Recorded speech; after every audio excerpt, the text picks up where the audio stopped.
and Mr. Jagan Mohan Reddy came and signed them off. He said we don't need them. But whatever, this mudslinging is not the right thing to do. Mr. Chandrababu Naidu or Mr. Jagan Mohan Reddy did not do anything while Kolleru was being encroached. While this Budameru en route to Kolleru was being encroached, 90% is encroached. That's why the water is not able to flow. While these people were in power, Chandrababu Naidu was in power the first 5 years, then Jagan Mohan Reddy was in power next 5 years, now Chandrababu Naidu again is in power for this term. But nobody did anything. Because of these encroachments, only with Budameru overflowed today. You're calling for encroachments to be removed? Exactly. Something like Hydra has to be taken off, maybe Vidra. Okay. Thank you. ఎవరిది mic?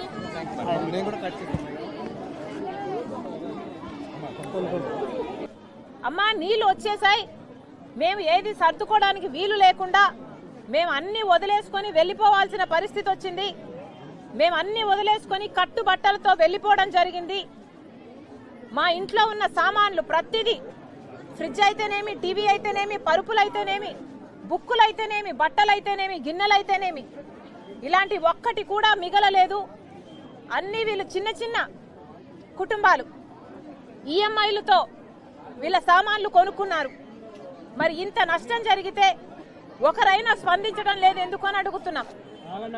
కనీసం ఇక్కడ ration బియ్యం కూడా చాలా మందికి అందడం లేదని, అందిన వారికి కూడా స్టోర్ బియ్యం ఇచ్చారు, సన్న బియ్యం ఇయ్యలేదు, అది కూడా తినే పరిస్థితిలో లేదు అని వాపోతున్నారు. మరి వీటన్నిటికీ ఏం సమాధానం చెప్తారు? కనీసం మంచి నీళ్లు కూడా లేవు. నీళ్లు ఇవ్వడం కూడా ముందరికి వస్తుంది ట్యాంకరు, అక్కడ పట్టుకుంటే పట్టుకోవాలి. కనీసం లోపల ప్రజలుంటారు, లోపల ముసలోళ్ళు ఉంటారు, బిడ్డలుంటారు, వాళ్ళకు కూడా నీళ్ళు అవసరం ఉంటుంది. కనీసం వండుకోవడానికి, బట్టలు ఉతుక్కోవడానికి, బాత్రూమ్లు పోవడానికి కూడా నీళ్లు లేవు అని వీళ్ళు వాపోతున్నారు. మరి ఏం చేస్తున్నారు?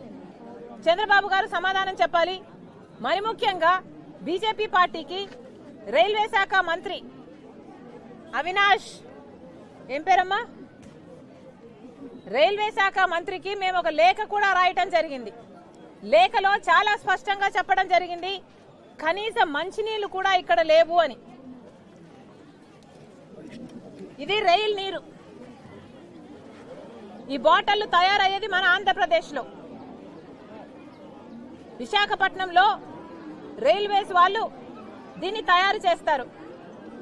ఇదే విజయవాడ నగరం, ఇదే విజయవాడ డివిజను సంవత్సరానికి 6,000 కోట్ల రూపాయలు ఆదాయం ఇస్తుంది సౌత్ సెంట్రల్ రైల్వేస్ కి. మరి విజయవాడలో ఇంత ఘోరమైన విపత్తు వస్తే మరి రైల్వేస్ వాళ్ళు ఆదుకోవాల్సిన అవసరం లేదా? రైల్ నీరు మీరు తయారు చేస్తున్నారు, మా విజయవాడలో అవసరం ఉంది. విజయవాడ డివిజన్ 6,000 కోట్ల రూపాయలు సంవత్సరము మీకు ఆదాయం ఇస్తుంది, దయచేసి నీళ్లు పంపించండి అని మేము లేఖ రాయడం జరిగింది. మరి కనీసం మంచి నీళ్ళకైనా స్పందించిందా బీజేపీ పార్టీ అంటే? ఇంతవరకు లేదు. కనీసం మంచి నీళ్లు కూడా ఇచ్చే పరిస్థితిలో బీజేపీ పార్టీ లేదు అంటే వాళ్ళ హృదయం ఎంత కఠినం అయిపోయాయో ఆలోచన చేయాలి రాష్ట్ర ప్రజలు. మరి కనీసం మంచి నీళ్లు కూడా మనకి ఇవ్వకపోతే చంద్రబాబు గారు ఎందుకు మద్దతు ఇస్తున్నారో సమాధానం చెప్పాలి. ఇది బీజేపీ వైఖరి. ఇక్కడ బుడిమేరులో ఇంత ప్రమాదం జరిగింది, కానీ ఇంతవరకు కూడా ఇంతకుముందున్న ప్రభుత్వం, జగన్మోహన్ రెడ్డి గారి ప్రభుత్వం, ఇప్పుడున్న ప్రభుత్వం, చంద్రబాబు గారి ప్రభుత్వం బుడమేరు బురదని ఒకరి మీద ఒకరిని రుద్దే ప్రయత్నం చేస్తున్నారు. నిజానికి కారకులకి ఎవరు అని ఆలోచన చేస్తే ఒక్కసారి వెనక్కి వెళ్తే రాజశేఖర్ రెడ్డి గారు ముఖ్యమంత్రిగా ఉన్నప్పుడు ఇలాగే బుడమేరు మళ్ళీ ఓవర్ఫ్లో కాకూడదు అన్న ఉద్దేశంతో ఆపరేషన్ కొల్లూరు చేపట్టారు. ఆపరేషన్ కొల్లూరు అంటే బుడమేరు నుంచి నీళ్లు నగరంలోకి ఓవర్ఫ్లో కాకుండా న్యాచురల్ ఫ్లో కొల్లూరుకు వెళ్లాల్సి ఉంది. కానీ ఆ కొల్లూరు రూట్ మొత్తం ఆక్రమణకు గురై, ఎన్క్రోచ్మెంట్స్ గురై ఈరోజు బ్లాక్ అయిపోయింది. కాబట్టే ఆ రోజు వరద వచ్చింది అని రాజశేఖర రెడ్డి గారు గ్రహించి ఆపరేషన్ కొల్లూరు చేపట్టారు, కొల్లేరు చేపట్టారు. ఆ రోజు రాజశేఖర రెడ్డి గారు ఆపరేషన్ కొల్లేరులో ఎంత వీలైతే అంత వేల ఎకరాలను ఎన్క్రోచ్మెంట్స్ నుంచి కాపాడారు కాబట్టే కొంచెంవరకైనా బతికింది. కానీ తర్వాత చంద్రబాబు గారు ముఖ్యమంత్రి అయ్యారు, జగన్మోహన్ రెడ్డి గారు ముఖ్యమంత్రి అయ్యారు. మళ్ళీ ఎన్క్రోచ్ అయితే ఎందుకని ఏ ప్రభుత్వం అయినా ఒకటి కూడా చేయలేదు.